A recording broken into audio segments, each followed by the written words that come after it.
Good morning everyone. Today we are going to be discussing about the role of international trade in the Indian economy. Role of international trade in the Indian economy. So the role of international trade in economic development. Role of international trade in economic development is highly significant here. Highly significant in the sense what here? It is very important here. Highly significant in the sense it is very important here for the economic development. So the international trade is going to be playing a very important role here. So it plays a vital role. It is going to be, the international trade is going to be playing a vital role for the development of world economies here.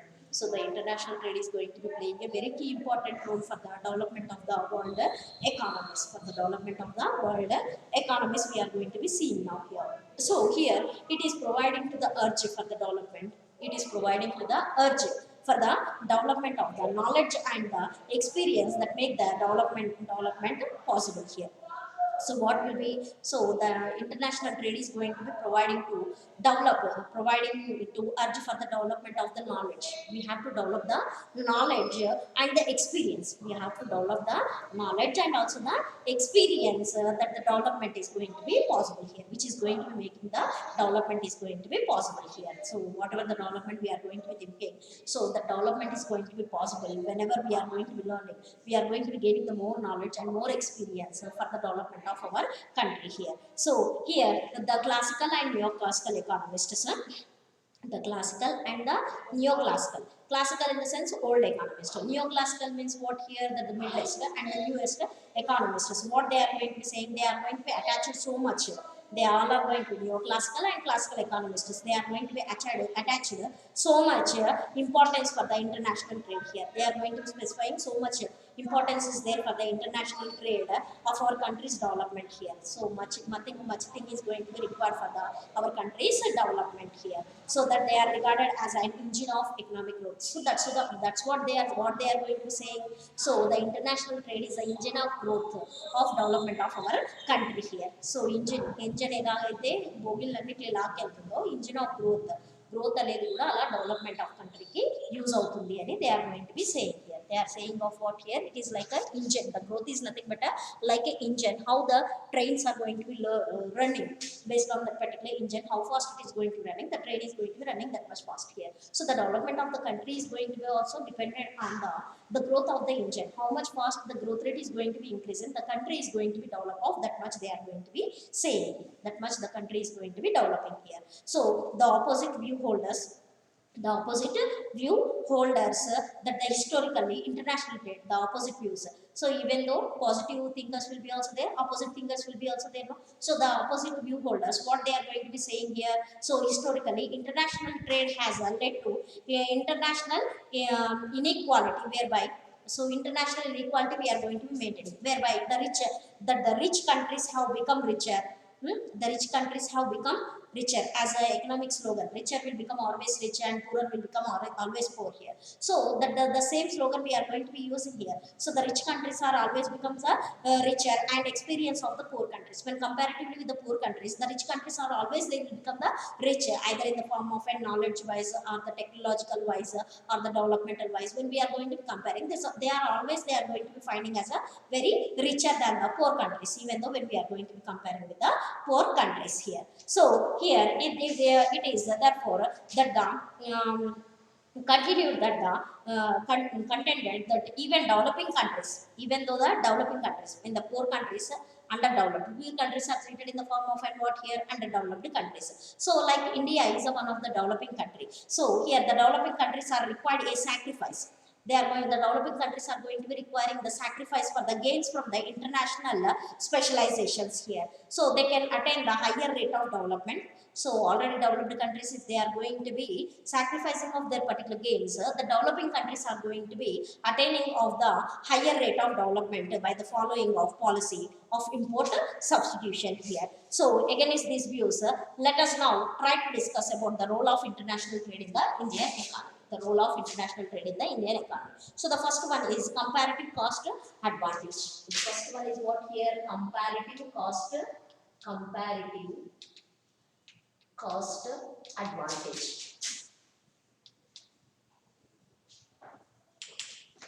The first point is what here? Comparative cost advantage here. So foreign trade aims to produce the foreign trade is going to be helping us to produce the commodities which have comparatively cheaper cost than the others here. Which have comparatively cheaper cost than the others. So what will be happening here? Foreign trade, how it is going to be helping us to our Indian country here? It is going to be helping us in the such a form. So they are going to be produce those commodities. So our country should have to produce such a commodities which have a comparatively very cheaper cost. Comparatively, when we are going to comparing with the other countries goods, comparatively cheaper cost than the others here. So it results in less cost of production, which are going to be resulting of what here? So here that the cheaper cost of the production goods we are going to be producing, the cost of production automatically it is going to be reducing or not here? Yes, automatically it is going to be reduced here. And here, if all the countries adapt this procedure, if all these particular countries are going to, means the developing countries, underdeveloped countries are going to be following of this particular concept and produce such a type of this particular, means the cheapest cost of the goods they have been produced, they have less comparative cost. When compared to the other countries, developed countries, comparative cost will be very less. And here will leads to availability of goods at a lower cost. Yes, the goods will be also available at the lower cost. Cost of production is lower, the cost of the goods will be also lower or not here? Yes, automatically cost of the goods will be also lower here. So India also specialized in the production of these goods. India is also presently they are going to be made in the specialization in the production of this type of the comparative cost goods, commodities, in which the comparative cost advantage can be used by our country here. So with that the development is going to be easily increased here. And the second one, market expansion. The second one is what here? Market expansion.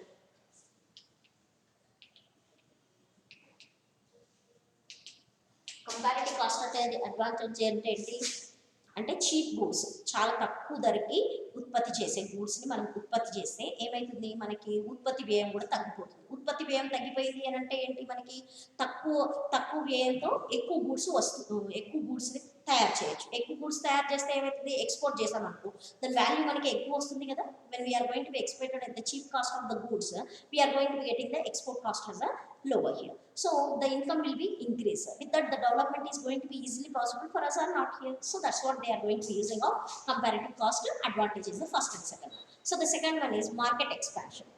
Okay, market ni పెంచుకోవడం. So here that the foreign trade increases the scope of market. The foreign trade is going to be increases the scope of market because of the domestic demand for foreign demand for the products here. Domestic demand and also the foreign demand for the product will be also increased.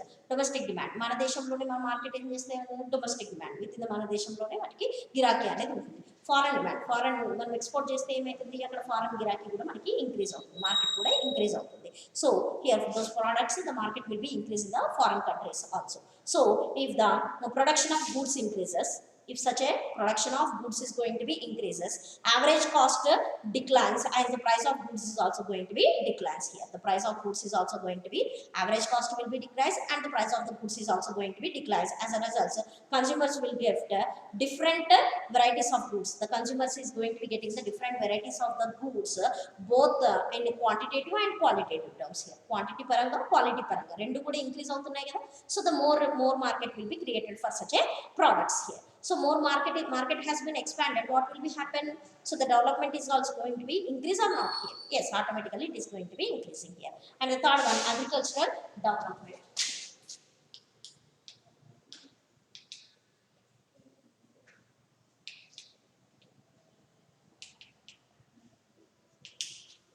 The third one is called it as an agricultural development. So here agricultural development is a backbone of our economy. Yes, agricultural development itself will be the backbone of our economy. So how the human being cannot stand without the support of the backbone.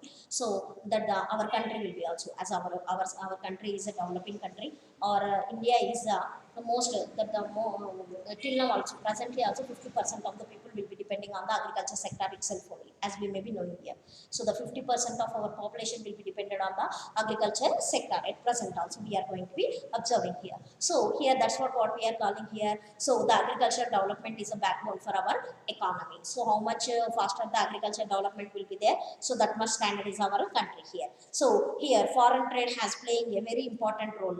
Foreign trade is going to be playing a very important role for the development of our agriculture sector. The foreign trade is going to be playing a very important role for the development of our agriculture sector here. So every year Indian exports, India is going to be exporting the rice, cotton, fruits, vegetables and other to the other countries here especially. So the most number of the exports of our country will be of rice, cotton, vegetables, fruits here. So we are going to be exporting to the other countries here. So the exports of these goods make of our farmers more prosperous here. Yes, more prosperous, it is going to be increasing. It inspires the spirit of development in them here. So it is going to be inspiring the spirit of development in our country here. So even though the farmers is also going to be developing, so farmers has developed, agriculture sector will develop. Agriculture sector has been developed, the country's economy is going to be developing automatically here. And the next one is competition. The fourth one is what here? Competition.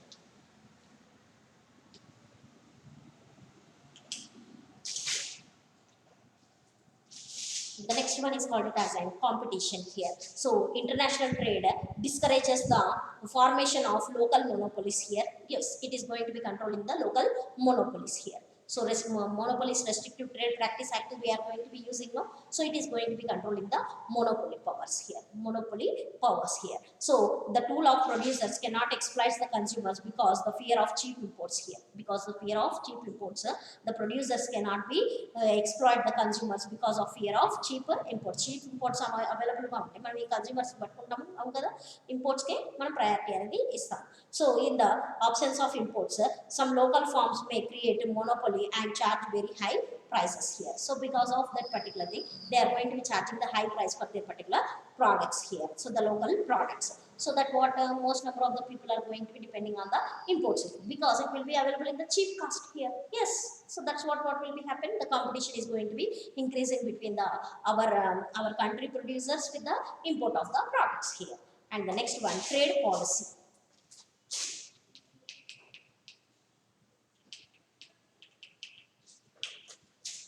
The next one is called it as a trade policy here. So here trade and commerce have been backbones of Indian economy. Yes, trade and commerce will be the backbones of our Indian economy right from the ancient times. Yes, చరిత్ర పుటం నుంచి మనం చూస్తున్నాము trade commerce అనేది బ్యాక్బోన్స్ లాగా పనిచేస్తున్నాయి మన ఎకానమీకి. So textile and spices for the first products to be exported by the India. Yes, textile products cotton, jute, ఇవి తర్వాత స్పైసెస్ మసాలాలు మనం ముందు నుంచి మన చరిత్ర నుంచి చూస్తున్నాం ఎక్స్పోర్ట్ చేస్తాం మన మసాలాలు ఇవన్నీ.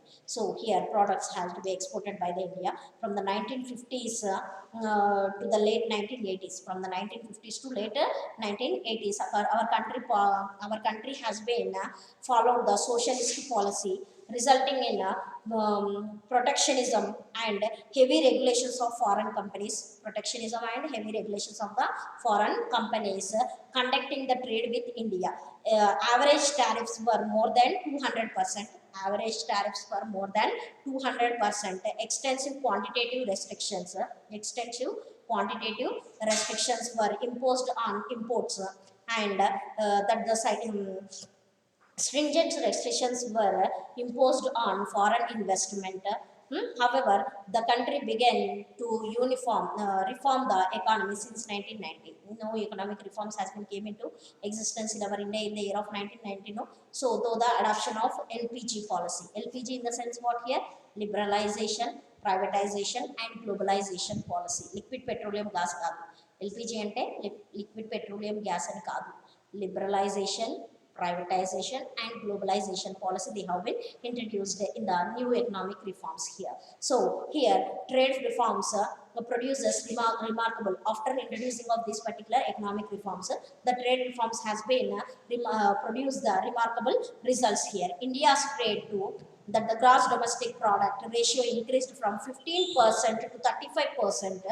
15% to 35% of gross domestic product has been between 1990 to 2005 after introducing of this particular new economic reforms in our India. So within that the 15 years 1990 to 2005 so there is a gross domestic product 15% to 35% it has been increased here, means near about 20% has been shown. The within 15 years 20% increase will be showing in our gross domestic product here. So average non-agricultural tariffs fell below 15% and quantitative restrictions on imports were also eliminated. Quantitative restrictions on imports also eliminated. అంటే imports ఎంతైనా చేసుకోవచ్చు అది కూడా eliminate చేయడం అనేది జరిగింది. And foreign investment norms were relaxed for a number of sectors. Foreign direct investment can be also made it as more. It has been also increased. There is no restriction on the foreign direct investment here. As a consequence, now the country is able to export engineering goods here. So now our country has been there in the position of what here, exporting of heavy engineering goods, textile products, precious stones, problem that the petroleum products, sugar, chemical, zinc, leather, sugar, chemical, zinc, leather products and software products and import crude oil, machinery, capital goods, crude oil, machinery, fertilizers, gems, antiques and artware here. India is now aggressively pushing for a more liberal global trade regime, especially in services here. Especially in service providers, we are going to be playing a regime here. And then the next one is foreign capital. Foreign capital.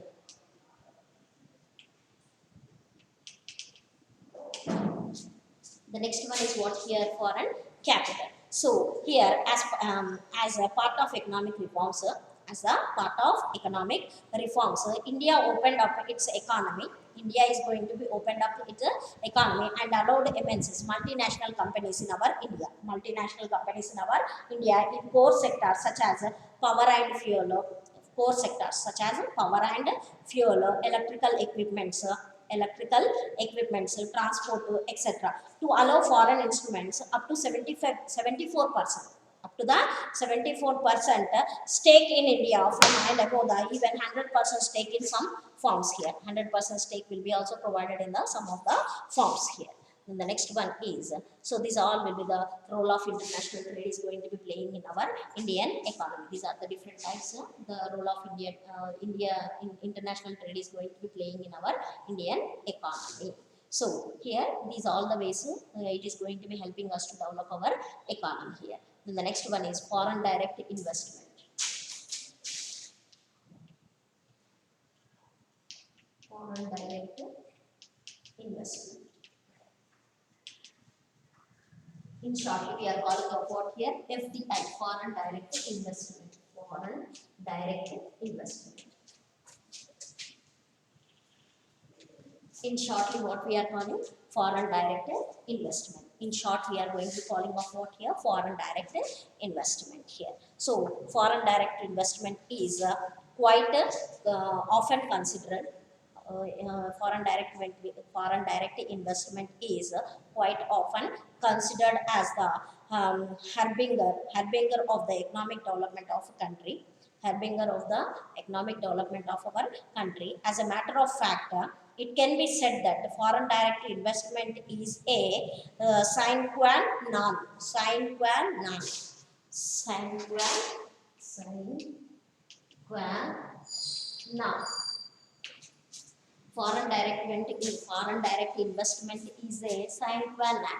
Foreign direct investment is a sine qua non for the development of our economy here. For the development of our economy, it is going to be helping here. So therefore, foreign direct investment for all practical reasons. Foreign direct investment for all the practical reasons introduce the modern technologies. It is going to be introducing of what here? Modern technologies, transferring of knowledge, modern technology, transferring of knowledges, improvement in our skills, providing the access to exports. It is going to be providing the access to the exports markets, along with the investment and managerial expertise.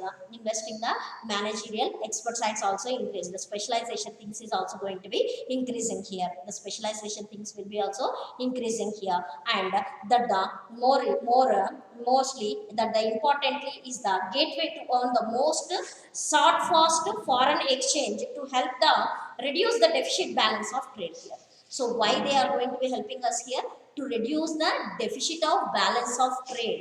So in the previous session we have been discussed balance of trade and balance of payment. So how the deficit only 2 times we have been arrived the surplus, all the times we are there in the deficit here. To overcome of such a problem, the deficit problem, reducing of the deficit problem, they are going to be helping us to increase the increase of the surplus levels here. So they are going to be helping in the foreign direct investment manner here. So here the local firms are compelled to improve their technology. The local firms will be giving the priority to improve of their particular technology, quality of management, and when foreign comprises compete with them here. So when the foreign monopolies should be restricted, and that the means what here the local competitor means the local producer has to compete with the global competition here, that the quality wide and also the quantity wide here, quality quantity wide, so they can compete with the global wide competitors here. So here that the treated as an important mechanism, this is one of the main important mechanism for challenging the transfer of capital and technology, transfer of capital and also the technology. Foreign direct investment by virtue such a preparation is factor lead force for the reckoned with the far of promoting economic growth in the host country here. Far economic means economic development can be far from the already developed countries. We want to find it in our country here. So to the International Monetary Fund, IMF, in the previous session we have discussed IMF, International Monetary Fund, IMF, International Monetary Fund. We have discussed this. So the International Monetary Fund, a foreign direct investment has 3 components here. Foreign direct investment is going to be consisting of mainly 3 components, namely equity capital and reinvested earnings and other direct capitals. So it will be consisting of 3 components. One is of equity capital is the one thing, and the second one is equity capital is the one thing, and reinvested earnings will be the second one. Reinvested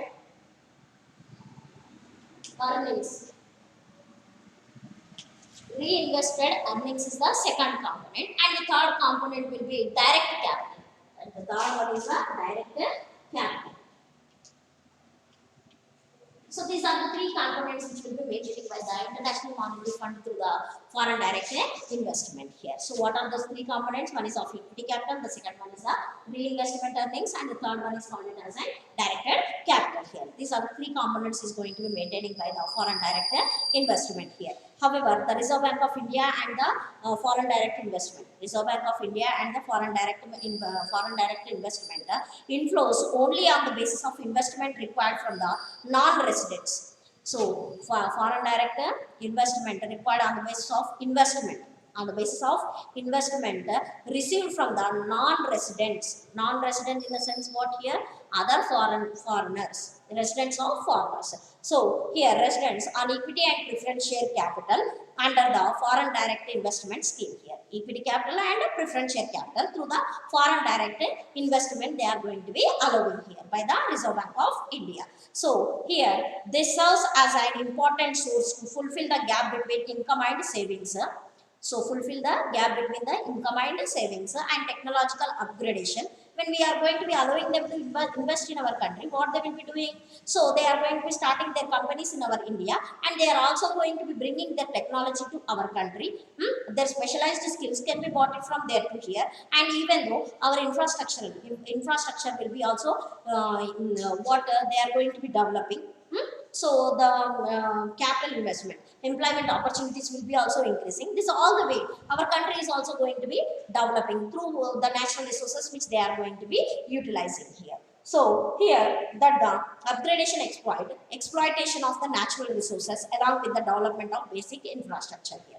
Basic infrastructure they are going to be developing, and that the upgradation of the natural resources will be arising. They are going to be considered as a key element for the country's economic integration and respect of a key source for the financial capital investment here. So here that it is considered as a key element for a country's economic integration, and that the represents the key source of financial capital investment, creating, enabling the environment and innovative of the entrepreneurship here. Environment and the entrepreneurship is going to be, removal of policy hurdles, removal of the policy hurdles of global scale open large opportunities for the capable of Indian enterprises, with the trans-border expansion. There is no limit there, so they can compete with any of the country here now at present situation. So our Indian country can compete with any of the developed countries here. The lowering of the transaction cost, production cost is going to be reduced. Means the transaction cost is going to be reduced or not here? Yes, automatically. And elimination of the tax exemption from the simply tax system. Elimination of the tax exemptions. Simple tax system they are going to be using for the elimination of the tax exemptions here. So the potential of the foreign investment in inject a positive and multiplier effect on the receiving economy's national output, and now universally recognized here.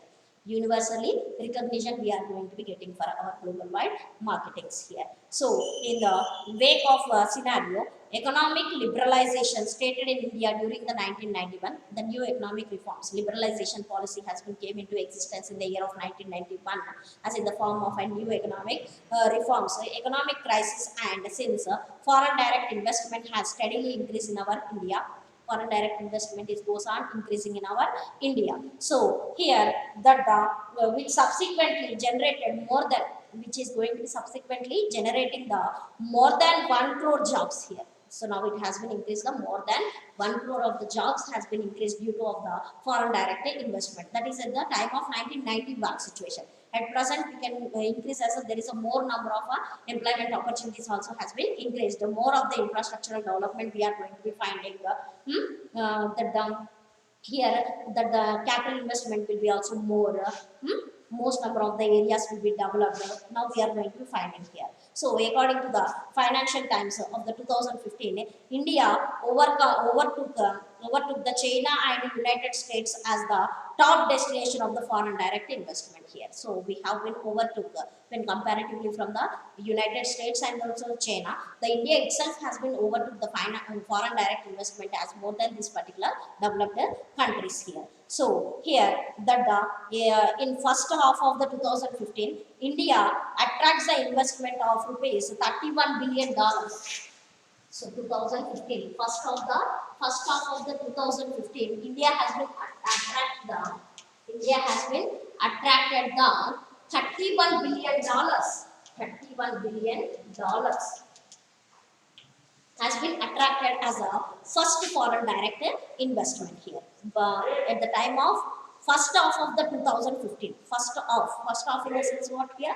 After the 1st April means the January to June. So first half of the 2015, how much they have been attracted here? There is a totally $31 billion of the foreign direct investment has been attracted by our country when comparatively with the other countries here. So the later of the 2015, still more they have been attracted for the foreign direct investment here. So the India attracted the investment of $31.